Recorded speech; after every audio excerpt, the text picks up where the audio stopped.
저는 장은주입니다. 올해 62세가 됐습니다. 남편을 잃고 혼자 살아온 세월이 벌써 8년째였습니다. 처음엔 괜찮았습니다. 아이들도 찾아오고 친구들도 있으니까 외롭지 않다고 스스로를 다독였죠.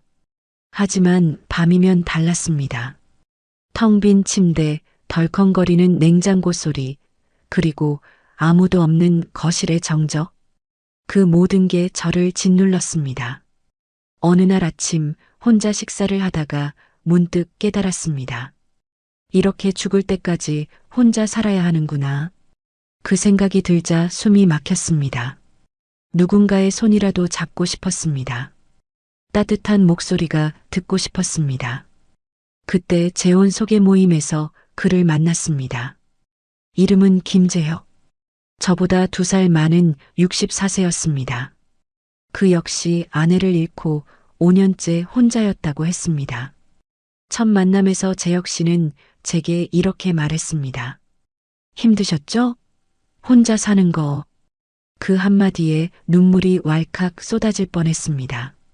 누군가 제 마음을 알아준다는 게 그렇게 감사할 수가 없었습니다. 재혁 씨는 다정했습니다. 만날 때마다 제가 좋아하는 차를 준비해 왔고 제 이야기를 끝까지 들어주었습니다. 어느 날 산책을 하다가 제가 발을 헛디뎠을 때 그가 제 팔을 꽉 잡아주었습니다. 그리고 부드럽게 웃으며 말했죠. 이제 혼자 아프지 말아요. 제가 옆에 있을게요. 그 순간 제 마음이 흔들렸습니다. 아니, 무너졌다는 표현이 맞을 겁니다. 그때 저는 사랑을 다시 믿고 싶었습니다. 누군가와 함께하는 삶이 아직 제게도 가능하다는 걸 믿고 싶었습니다. 재혁 씨와 만난 지 3달 만에 재혼을 결심했습니다. 아이들은 처음엔 놀랐지만 제가 행복해하는 모습을 보고는 축복해 주었습니다. 친구들도 좋은 일이라며 박수를 쳐주었습니다. 모두가 응원해 주는 것 같았습니다. 결혼식은 조촐하게 치렀습니다. 가까운 사람들만 모여 식사를 나누고 서로 간단한 인사를 나눴습니다. 재혁 씨는 제 손을 잡고 말했습니다. 남은 인생 행복하게 살아요. 저도 웃으며 고개를 끄덕였습니다. 그날 밤 새로운 집에서 처음으로 잠을 청했습니다. 옆에 누군가 있다는 게 이렇게 안심이 되는지 몰랐습니다. 신혼생활은 평온했습니다. 아침마다 재혁 씨가 커피를 내려주었고 저는 그에게 간단한 아침을 준비해 주었습니다. 저녁이면 함께 산책을 나가고 주말엔 영화를 보러 갔습니다. 평범한 일상이었지만 그게 행복이었습니다. 하지만 어딘가 이상했습니다. 재혁 씨는 자신의 과거에 대해 거의 말하지 않았습니다. 돌아가신 아내 이야기도 젊은 시절 이야기도 꺼내지 않았습니다. 궁금해서 물어봐도 그저 웃으며 말을 돌렸습니다. 그런 건 중요하지 않아요. 지금 우리가 중요하죠. 그렇게 말하는 재혁 씨를 보면서도 저는 이상한 기분을 떨쳐낼 수가 없었습니다. 마치 무언가를 숨기고 있는 것 같은 느낌. 하지만 곧 제 착각이라고 생각했습니다. 의심하는 건 신뢰라고 여겼습니다. 그때는 몰랐습니다. 이 재혼이 제 인생의 가장 큰 후회를 불러올 줄은요. 그리고 40년 전 묻어두었던 기억이 다시 살아나 저를 흔들 줄은요. 행복은 그렇게 조용히 균열을 만들어가고 있었습니다. 결혼한 지 한 달쯤 지났을 무렵이었습니다. 그날도 재혁 씨는 아침 일찍 일어나 커피를 내렸습니다. 저는 부엌에서 토스트를 굽고 있었고 창밖으로는 아침 햇살이 따스하게 들어왔습니다. 평범한 아침이었습니다. 너무나 평온해서 이 행복이 영원할 것만 같았습니다. 은주 씨, 오늘 날씨 좋네요. 산책 갈까요? 재혁 씨가 환하게 웃으며 말했습니다. 저도 웃으며 고개를 끄덕였습니다. 그렇게 우리는 오전 내내 집 근처 공원을 걸었습니다. 재혁 씨는 제 손을 꼭 잡아주었고 가끔 농담도 건넸습니다. 하지만 그날 오후부터 분위기가 달라졌습니다. 집에 돌아와 짐을 정리하던 중 제가 안방 옷장 옆 서랍을 열려고 했습니다. 제 옷가지를 정리하려던 참이었죠. 그런데 재혁 씨가 갑자기 제 손을 붙잡았습니다. 은주 씨, 그 서랍은 열지 말아요. 그의 목소리가 평소와 달랐습니다. 조금 낮고 단호했습니다. 저는 놀라서 그를 쳐다봤습니다. 왜요? 제 옷 좀 넣으려고 했는데. 재혁 씨는 잠깐 망설이더니 어색하게 웃었습니다. 거기엔 예전 물건들이 있어요. 돌아가신 아내 것들이요. 아직 정리를 못했습니다. 보시면 기분 나쁘실까봐.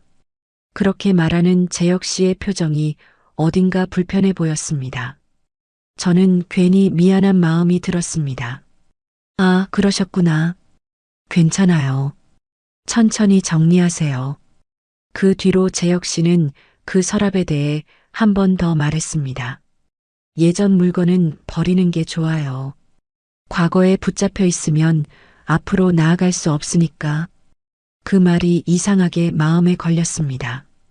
왜 그렇게 강조하는 걸까? 단순히 돌아가신 아내의 물건 때문일까? 아니면 다른 이유가 있는 걸까? 며칠이 지나도 그 생각이 머릿속을 떠나지 않았습니다. 저는 서랍을 보지 않으려 애썼지만 지나칠 때마다 시선이 그쪽으로 갔습니다. 궁금증이 자꾸만 커졌습니다. 그러던 어느 날 밤이었습니다. 재혁 씨는 친구 모임이 있다며 외출했습니다. 저는 집에 혼자 남았습니다. 텔레비전을 켜고 드라마를 보려 했지만 집중이 되지 않았습니다. 자꾸만 안방 쪽으로 발걸음이 향했습니다. 결국 저는 안방으로 들어갔습니다. 옷장 옆 서랍 앞에 섰습니다. 손잡이를 잡았습니다. 심장이 빠르게 뛰었습니다. 이건 잘못된 일이라는 걸 알았습니다. 남편이 열지 말라고 했으니까요. 하지만 손은 이미 서랍을 열고 있었습니다. 끼익 하는 소리와 함께 서랍이 열렸습니다. 안에는 낡은 물건들이 가득했습니다. 오래된 시계, 색바랜 손수건, 몇 장의 사진, 돌아가신 아내의 물건들인 것 같았습니다. 저는 조심스럽게 물건들을 하나씩 들여다봤습니다. 그때였습니다. 서랍 구석에서 오래된 필름 봉투가 보였습니다. 갈색으로 변색된 아주 오래된 봉투였습니다. 저는 그걸 꺼냈습니다. 봉투를 열자 안에서 무언가가 툭 떨어졌습니다. 편지였습니다. 낡은 봉투에 담긴 누렇게 바랜 편지 한 통이었습니다. 저는 손이 떨렸습니다. 편지 겉면을 보는 순간 숨이 멎는 것 같았습니다. 받는 사람 이름이 적혀 있었습니다. 장은주. 바로 제 이름이었습니다. 어떻게 이럴 수가. 재혁 씨의 서랍에 왜 제 이름으로 된 편지가 있는 거죠? 누가 쓴 건지, 언제 쓴 건지, 왜 여기 있는 건지. 머릿속이 복잡했습니다. 저는 편지를 펼쳐보려다가 멈췄습니다. 현관문이 열리는 소리가 들렸기 때문입니다. 재혁 씨가 돌아온 겁니다. 다급하게 편지를 다시 봉투에 넣고 서랍을 닫았습니다. 그리고 황급히 거실로 나왔습니다. 재혁 씨가 신발을 벗으며 말했습니다. 일찍 끝났네요. 은주 씨, 안 주무셨어요? 저는 억지로 웃으며 대답했습니다. 네, 드라마 보고 있었어요. 하지만 제 목소리가 떨리는 게 느껴졌습니다. 재혁 씨는 제 얼굴을 잠깐 쳐다보더니 아무 말 없이 안방으로 들어갔습니다. 그날 밤 잠을 이룰 수 없었습니다. 제 이름으로 된 편지, 재혁 씨의 서랍에 숨겨진 그 편지. 도대체 누가, 왜, 언제 쓴 걸까? 그리고 재혁 씨는 그 편지를 알고 있을까? 알고 있다면 왜 제게 말하지 않은 걸까? 불길한 예감이 가슴을 짓눌렀습니다. 행복했던 일상에 금이 가기 시작했습니다. 그 편지 한 통이 모든 걸 바꿔놓을 거라는 걸 그땐 몰랐습니다. 편지를 발견한 뒤로 며칠이 지났습니다. 저는 그 편지를 다시 꺼내볼 엄두가 나지 않았습니다. 재혁 씨에게 물어보고 싶었지만 어떻게 말을 꺼내야 할지 몰랐습니다. 서랍을 몰래 열었다고 말하는 것도, 제 이름으로 된 편지를 발견했다고 말하는 것도 모두 어려웠습니다. 그렇게 불안한 마음을 안고 지내던 어느 날 오후였습니다. 저는 예전처럼 작은 사진관을 운영하고 있었습니다. 은퇴 후에도 취미 삼아 계속해온 일이었죠. 동네 사람들이 가끔 증명사진을 찍으러 오거나 오래된 사진을 복원해달라고 부탁하곤 했습니다. 그날도 평범한 오후였습니다. 카운터에서 오래된 필름을 정리하고 있었습니다. 가끔 손님이 들어오면 반갑게 맞이할 준비를 하면서요. 오후 3시쯤이었을 겁니다.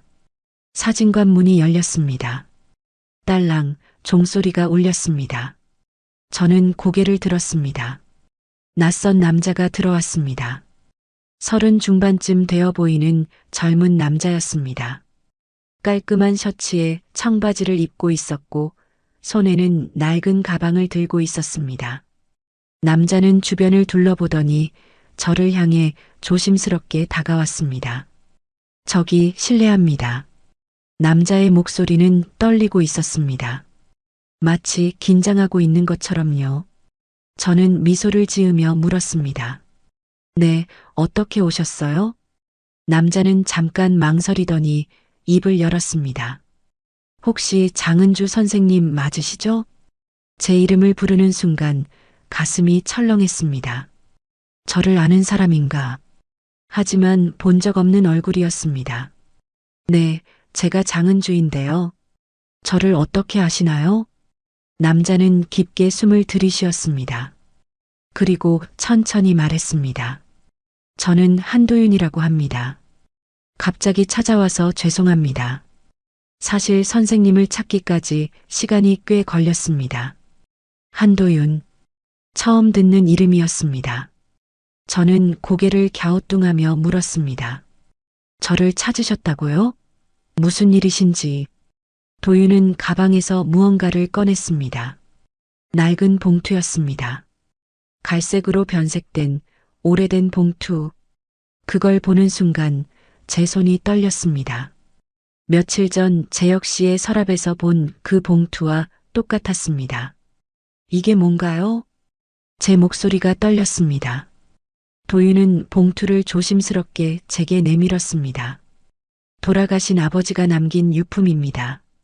정리하다가 발견했어요. 받는 사람 이름이 장은주였습니다. 아버지의 유품, 저에게 보낸 편지, 머릿속이 복잡해졌습니다. 저는 떨리는 손으로 물었습니다. 아버지 분이 누구신데요? 도윤은 잠깐 침묵했습니다. 그리고 천천히 또박또박 말했습니다. 한민수입니다. 제 아버지 이름은 한민수입니다.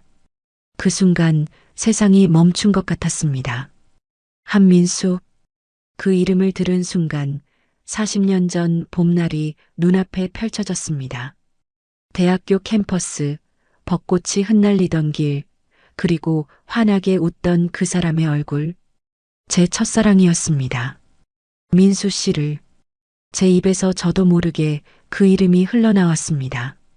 도윤이 놀란 듯 저를 쳐다봤습니다. 선생님, 저희 아버지를 아시는 건가요?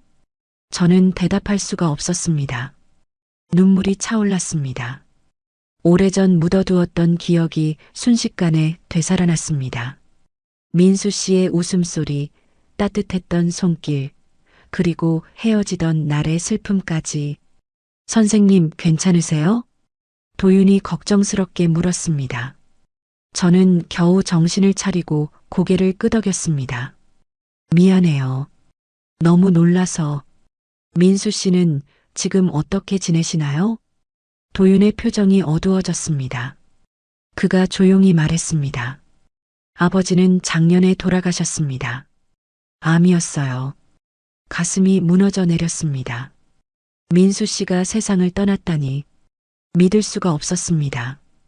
그래요, 그랬구나. 제 목소리가 떨렸습니다. 도윤은 봉투를 다시 제 앞으로 밀었습니다. 유품을 정리하다가 이 편지를 발견했습니다.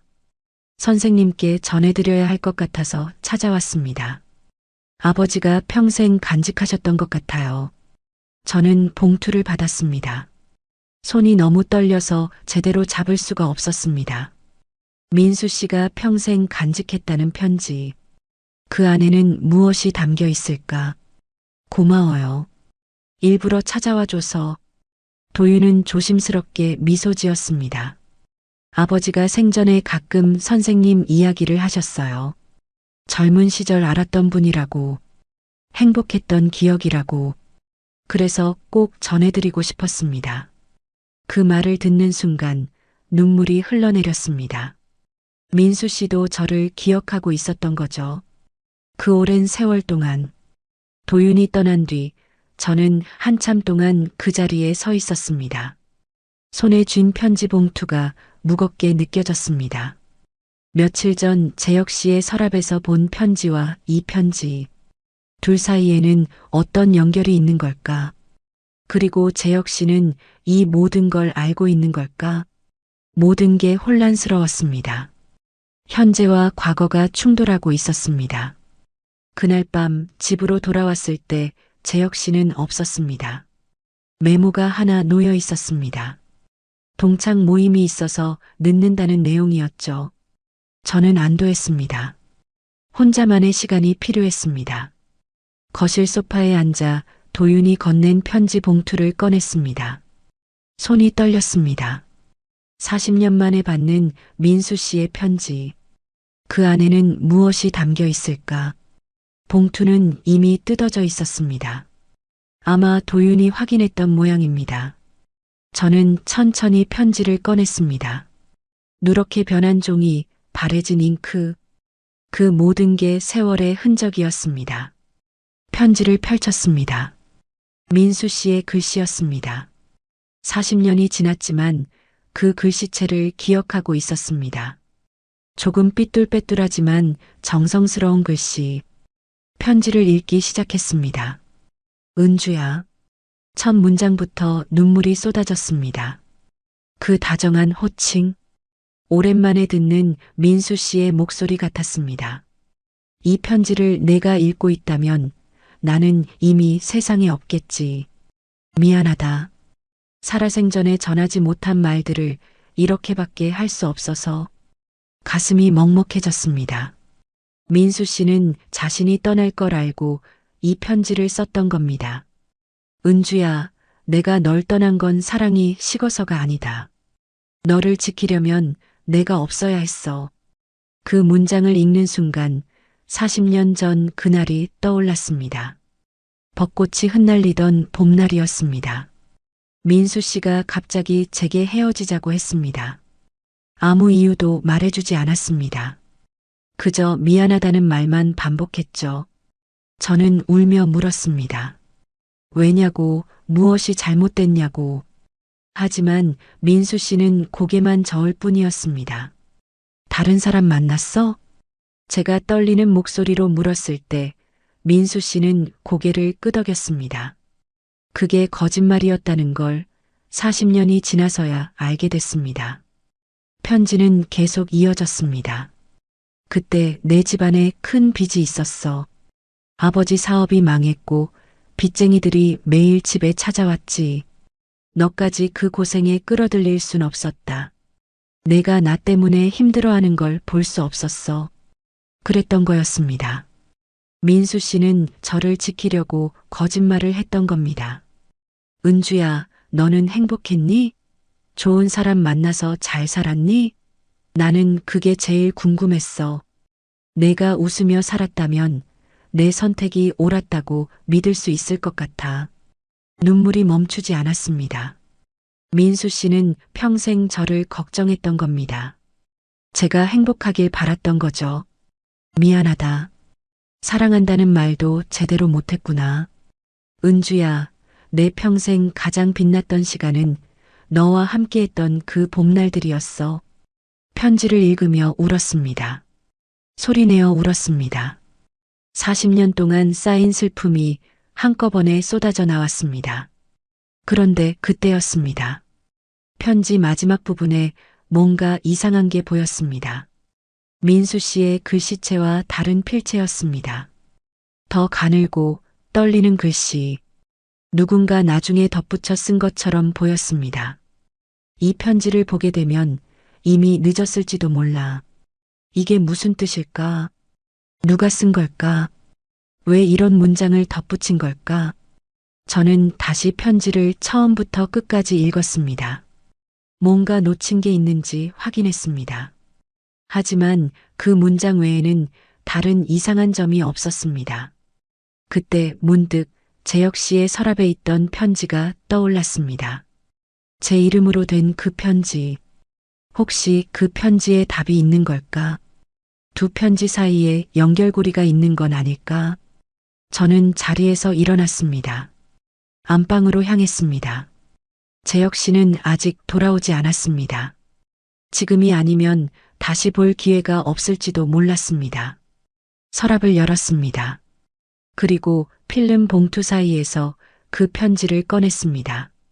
제 이름이 적힌 그 편지를요. 봉투를 열었습니다. 손이 너무 떨려서 종이가 흔들렸습니다. 편지를 펼쳤습니다.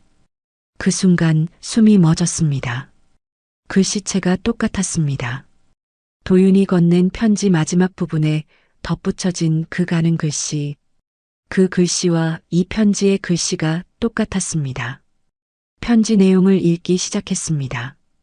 은주 씨, 용서해 주십시오. 제가 민수의 편지를 가로챘습니다. 심장이 쿵 떨어지는 느낌이었습니다. 민수 씨의 편지를 가로챘다니.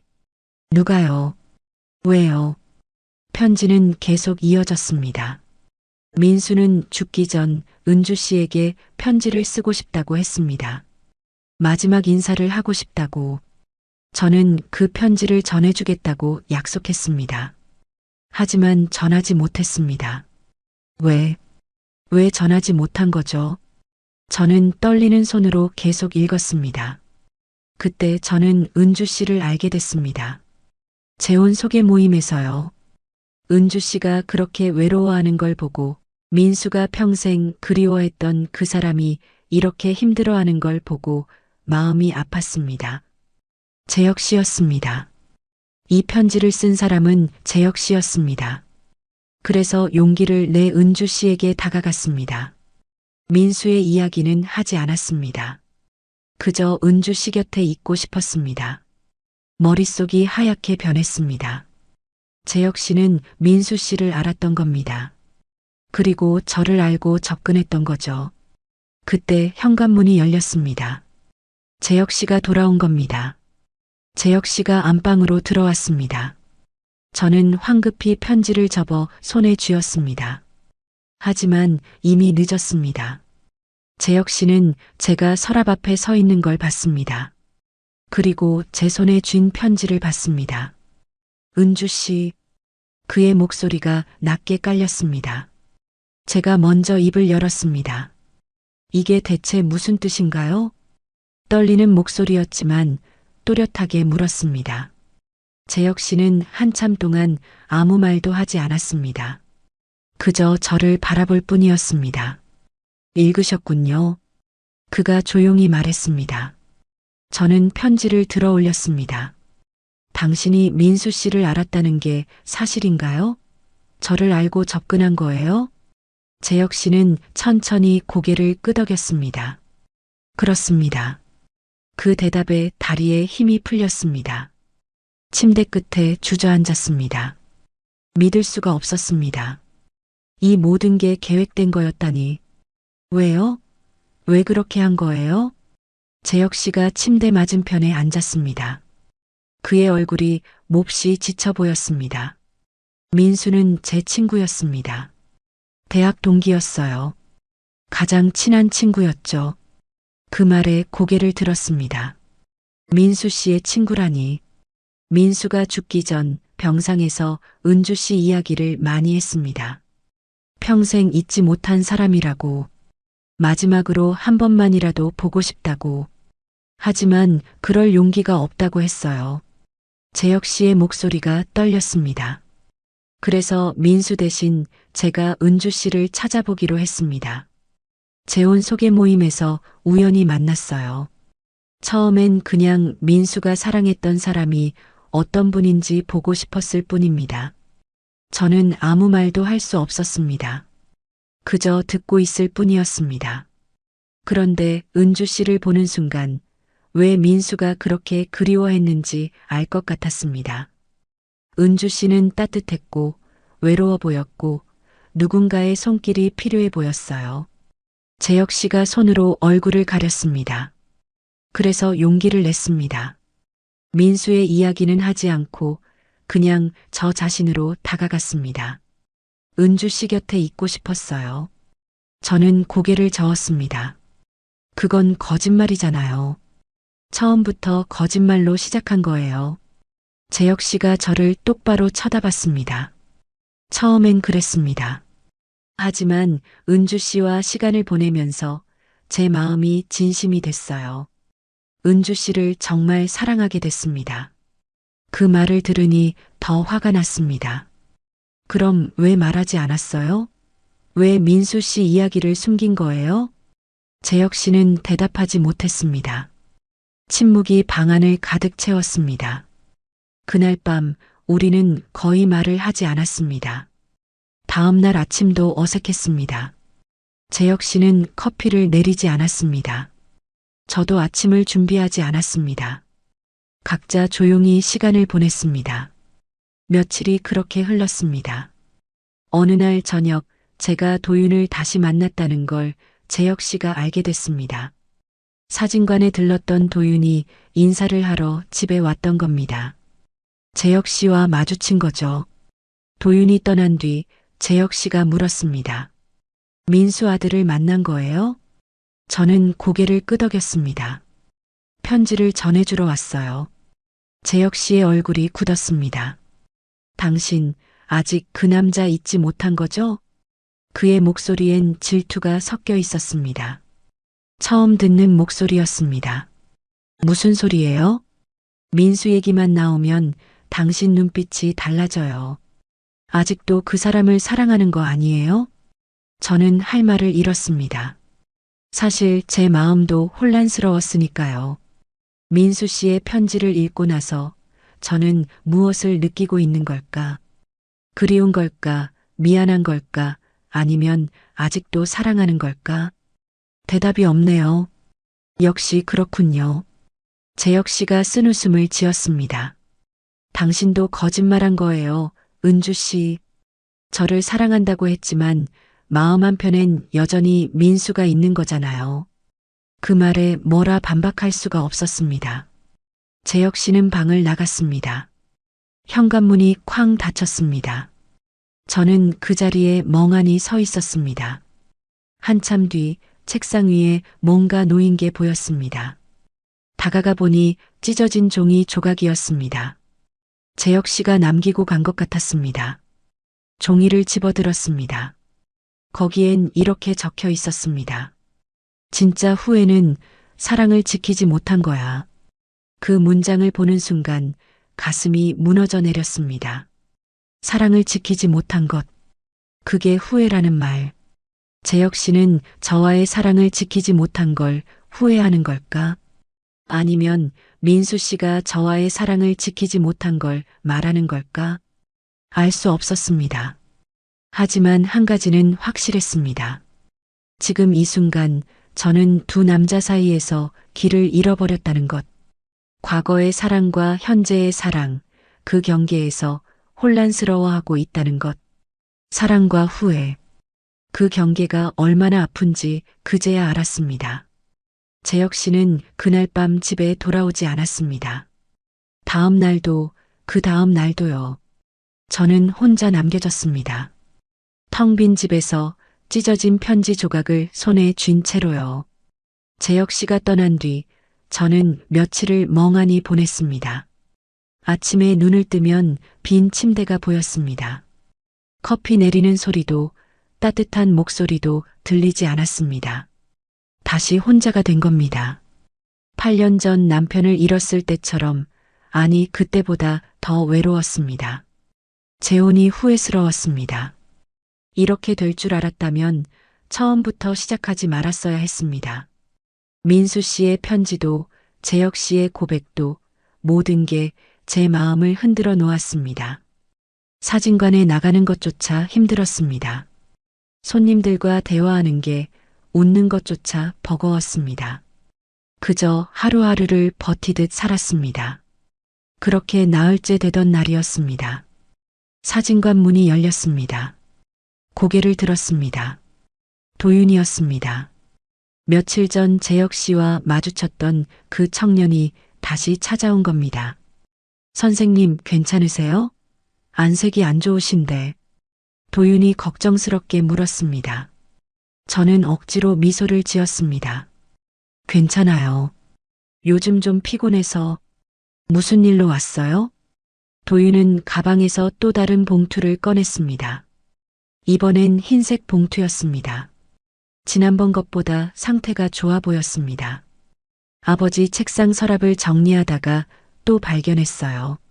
쓰다만 편지였습니다. 쓰다만 편지. 가슴이 철렁했습니다. 도윤이 봉투를 건네며 말했습니다. 이번 건 미완성인 것 같아요. 날짜도 적혀 있지 않고 문장도 끝나지 않았어요. 그래도 선생님께 보여드려야 할 것 같아서요. 저는 떨리는 손으로 봉투를 받았습니다. 도윤이 조심스럽게 물었습니다. 선생님, 저번에 뵀던 그분은 괜찮으신가요? 제가 너무 갑자기 찾아와서 불편하게 만든 건 아닌지. 재혁 씨를 말하는 거였습니다. 저는 고개를 저었습니다. 아니에요. 당신 잘못이 아니에요. 도윤은 더 묻지 않았습니다. 그저 조용히 말했습니다. 천천히 읽어보세요. 아버지가 정말 전하고 싶었던 말일 거예요. 도윤이 떠난 뒤 저는 문을 닫았습니다. 오늘은 더 이상 손님을 받을 수 없었습니다. 뒷방으로 들어가 봉투를 열었습니다. 편지를 꺼냈습니다. 민수 씨의 글씨였습니다. 하지만 이번엔 글씨가 많이 흔들려 있었습니다. 아마 많이 아플 때 쓴 것 같았습니다. 은주야. 여전히 다정한 호칭이었습니다. 눈물이 또 흘렀습니다. 이 편지를 쓰고 있는 지금 내 몸은 많이 아프다. 의사 선생님은 시간이 얼마 남지 않았다고 했어. 이제 정말 마지막인가 보다. 가슴이 아팠습니다.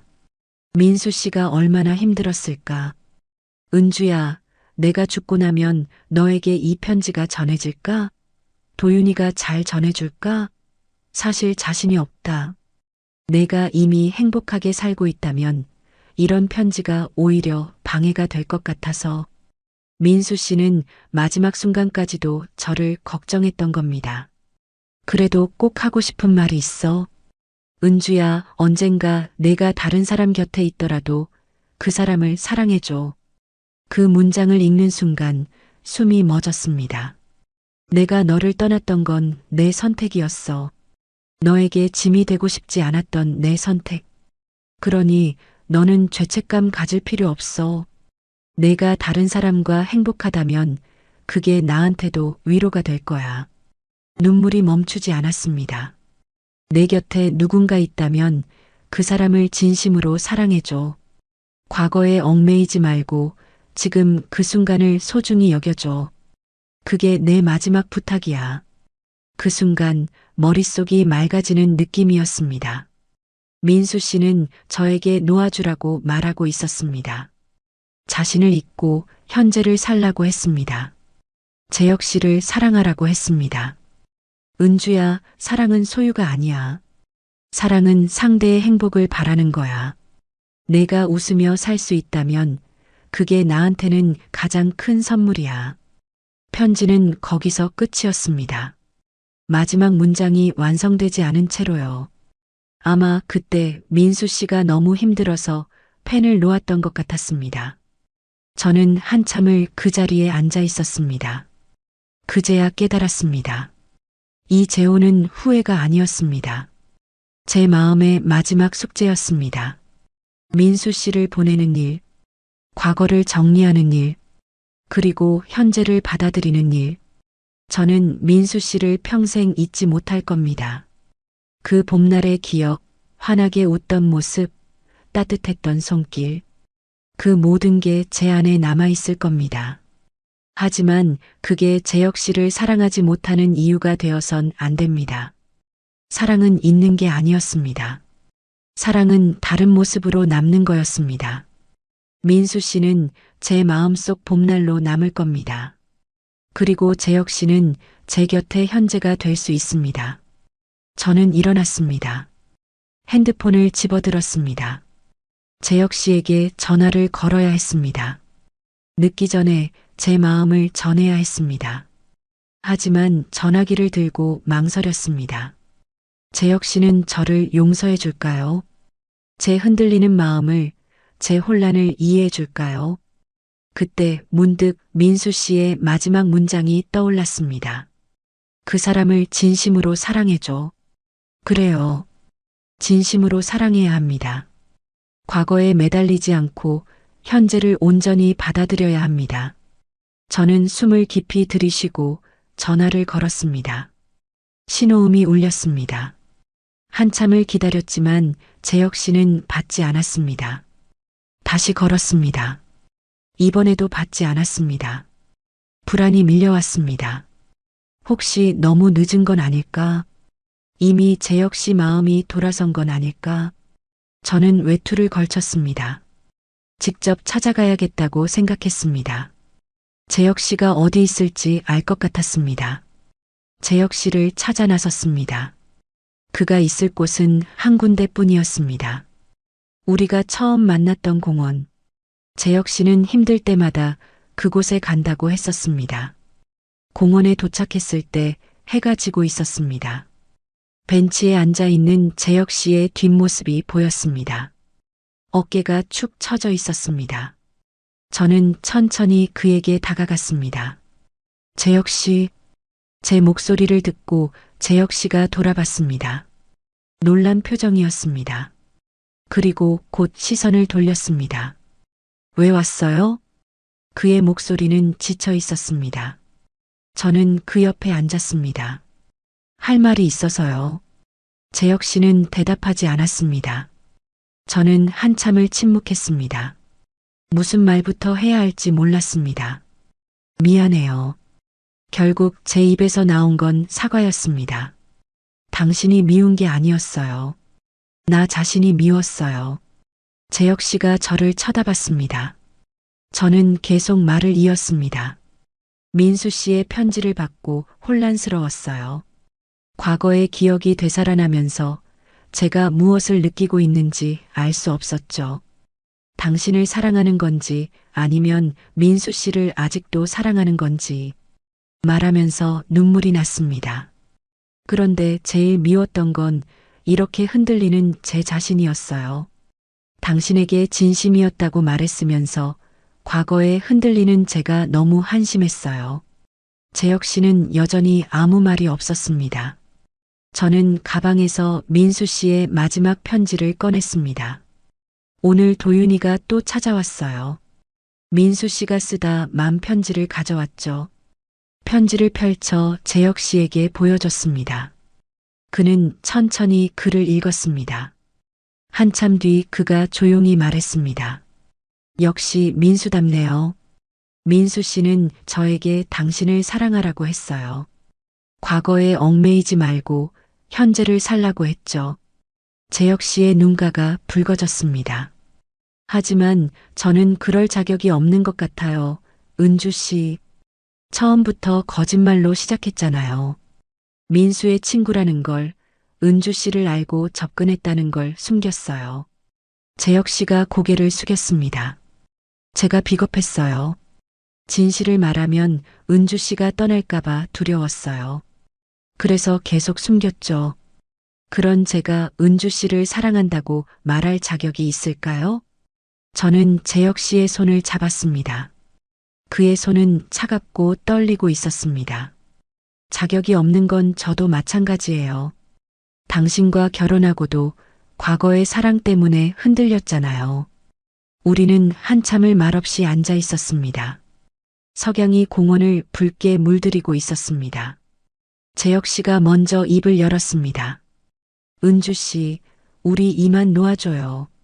심장이 철렁했습니다. 이혼하자는 거예요? 재혁 씨가 고개를 끄덕였습니다. 서로에게 상처만 주고 있어요. 이렇게는 안 되겠어요. 하지만 은주 씨는 아직 민수를 보내지 못했어요. 그리고 저는 그런 은주 씨를 보면서 괴로워요. 이건 사랑이 아니에요. 집착이고 두려움이에요. 재혁 씨의 목소리는 담담했지만 슬픔이 묻어 있었습니다. 제대로 시작하지 못한 사랑은 제대로 끝내는 게 맞는 것 같아요. 저는 반박할 수 없었습니다. 재혁 씨의 말이 옳았으니까요. 알겠어요. 제 입에서 나온 대답이었습니다. 재혁 씨가 놀라서 저를 쳐다봤습니다. 당신 말이 맞아요. 우리는 서로를 아프게 하고 있었어요. 눈물이 흘렀지만 목소리는 떨리지 않았습니다. 조용히 정리해요. 서로 미워하지 않게. 재혁 씨도 눈물을 흘리고 있었습니다. 한 달 뒤 우리는 이혼했습니다. 법원에서 서류에 도장을 찍을 때 손이 떨렸습니다. 겨우 석 달 만의 결혼이었습니다. 누군가에겐 우스운 일일 수도 있겠죠. 법원 밖에서 재혁 씨가 마지막 인사를 했습니다. 은주 씨, 행복하세요. 그가 떠나려는 순간 제가 불렀습니다. 재혁 씨, 그가 멈춰섰습니다. 저는 천천히 말했습니다. 당신을 잡지 않는 건 사랑이 식어서가 아니에요. 재혁 씨의 어깨가 떨렸습니다. 그는 돌아보지 않았습니다. 그저 고개를 끄덕이고는 걸어갔습니다. 저는 그의 뒷모습이 모퉁이를 돌아 사라질 때까지 바라봤습니다. 그날 밤 집으로 돌아왔을 때 텅 빈 방이 저를 맞았습니다. 재혁 씨의 물건들은 이미 모두 치워져 있었습니다. 마치 처음부터 없었던 것처럼요. 저는 사진관 뒷방으로 갔습니다. 도윤이 처음 왔을 때 함께 가져왔던 오래된 필름 봉투가 생각났습니다. 민수 씨가 남긴 필름들이었습니다. 그동안 인화할 용기가 없었습니다. 그 안에 무엇이 담겨 있을지 두려웠으니까요. 하지만 이제는 괜찮았습니다. 저는 필름을 꺼냈습니다. 오래된 35mm 필름이었습니다. 조심스럽게 현상에게 담갔습니다. 천천히 이미지가 떠올랐습니다. 첫 번째 사진이었습니다. 벚꽃나무 아래 서 있는 젊은 여자. 바로 젊은 날의 저였습니다. 환하게 웃고 있었습니다. 두 번째 사진. 캠퍼스 벤치에 앉아 책을 읽는 모습. 세 번째 사진. 민수 씨와 함께 찍은 사진이었습니다. 누군가 찍어준 것 같았습니다. 우리는 나란히 서서 웃고 있었습니다. 사진 속 두 사람은 너무나 행복해 보였습니다. 눈물이 또 흘렀습니다. 하지만 이번엔 슬픔만은 아니었습니다. 감사함도 섞여 있었습니다. 그때 그 순간이 있었기에 지금의 제가 있는 거니까요. 저는 사진을 말렸습니다. 그리고 작은 앨범에 정리했습니다. 이제 이 사진들은 제 과거가 되는 겁니다. 아름다운 기억으로 남는 거죠. 사진을 정리하면서 저는 깨달았습니다. 인화한다는 건 단순히 사진을 만드는 게 아니었습니다. 기억을 정리하는 일이었습니다. 과거를 받아들이고 제자리에 놓아주는 일이었습니다. 민수 씨도 재혁 씨도 이제 추억이 되는 겁니다. 아픈 추억도 따뜻한 추억도 모두 제 안에 남겠죠. 하지만 이제 저는 앞으로 나아갈 수 있을 것 같았습니다. 이혼한 뒤 석 달이 흘렀습니다. 처음 한 달은 힘들었습니다. 아침에 눈을 뜨면 또다시 혼자라는 사실이 무겁게 눌렀습니다. 재혼이 실패로 끝났다는 사실이 저를 괴롭혔습니다. 주변 사람들도 걱정했습니다. 친구들은 안타까워했고 아이들은 괜찮냐며 자주 전화를 했습니다. 저는 괜찮다고 대답했지만 사실 괜찮지 않았습니다. 하지만 시간이 지나면서 조금씩 달라졌습니다. 매일 아침 사진관에 나가 일을 했습니다. 손님들을 맡고 사진을 인화하고 오래된 앨범을 정리했습니다. 그러다 보니 하루하루가 조금씩 가벼워졌습니다. 어느 날은 동네 할머니가 찾아왔습니다. 돌아가신 남편과 찍은 오래된 사진을 복원해달라고 하셨죠. 흐릿한 흑백 사진이었습니다. 저는 정성껏 복원했습니다. 사진을 받으러 온 할머니는 눈물을 흘렸습니다. 고맙네. 이 사진만 보면 그이가 옆에 있는 것 같아. 그 말을 들으며 저도 눈시울이 붉어졌습니다. 사진이란 게 그런 거였습니다. 시간을 붙잡는 일, 기억을 남기는 일, 그리고 사랑을 간직하는 일. 그날 이후로 저는 제 일이 더 소중하게 느껴졌습니다. 어느 봄날 오후였습니다. 사진관 문이 열리고 도윤이 들어왔습니다. 오랜만이었습니다. 선생님, 안녕하세요. 도윤은 예전보다 밝아 보였습니다. 저도 웃으며 맞이했습니다. 어서 와요. 무슨 일이에요? 도윤은 가방에서 작은 상자를 꺼냈습니다. 아버지 유품을 정리하다가 또 발견한 게 있어요. 선생님께 보여드리고 싶었습니다. 상자를 열자 오래된 사진 몇 장이 들어 있었습니다. 제가 인화했던 그 사진들이었습니다. 벚꽃나무 아래의 제 모습, 캠퍼스 벤치에서 책 읽는 모습, 그리고 민수 씨와 함께 웃고 있는 모습. 아버지가 평생 간직하셨던 것 같아요. 사진 뒷면에 날짜랑 메모가 적혀 있더라고요. 사진을 뒤집어 보니 민수 씨의 글씨로 적혀 있었습니다. 1985년 4월, 은주와 함께. 내 인생 최고의 봄. 그 문장을 읽으니 눈물이 났습니다. 하지만 예전처럼 슬픈 눈물은 아니었습니다. 도윤 씨, 이 사진들 제가 가져도 될까요? 도윤이 환하게 웃었습니다. 그러려고 가져왔어요. 선생님께 있어야 할 것 같아서요. 저는 사진들을 조심스럽게 받았습니다. 도윤이 사진관 안을 둘러보며 말했습니다. 여기 정말 좋네요. 따뜻한 느낌이에요. 고마워요. 오랫동안 해온 일이라 애착이 있어요. 도윤이 벽에 걸린 사진들을 보다가 물었습니다. 선생님은 지금 행복하세요? 갑작스러운 질문이었습니다. 저는 잠깐 생각했습니다. 행복한가? 지금 이 순간 저는 행복한가? 응, 행복해요. 진심이었습니다. 도윤이 미소 지었습니다. 아버지가 살아계셨다면 이 사진을 보고 웃으셨을 거예요. 선생님이 행복하다는 걸 아셨다면 기뻐하셨을 것 같아요. 그 말에 가슴이 따뜻해졌습니다. 이젠 나도 웃을 수 있어요. 저는 조용히 대답했습니다. 정말로 그랬습니다. 이제 저는 웃을 수 있었습니다. 도윤이 떠난 뒤 저는 민수 씨와 함께 찍은 사진을 사진관 한쪽 벽에 걸었습니다. 숨기지 않았습니다. 제 과거의 일부였으니까요. 그날 저녁 집으로 돌아가는 길에 공원을 지나갔습니다. 재혁 씨와 마지막으로 만났던 그 공원이었습니다. 벤치에 앉아 주변을 둘러봤습니다. 아이들이 뛰어놀고 연인들이 산책하고 노부부가 손을 잡고 걷고 있었습니다. 모두가 각자의 시간을 살고 있었습니다. 저는 가방에서 민수 씨의 편지를 꺼냈습니다. 이제는 여러 번 읽어서 구겨진 종이였습니다.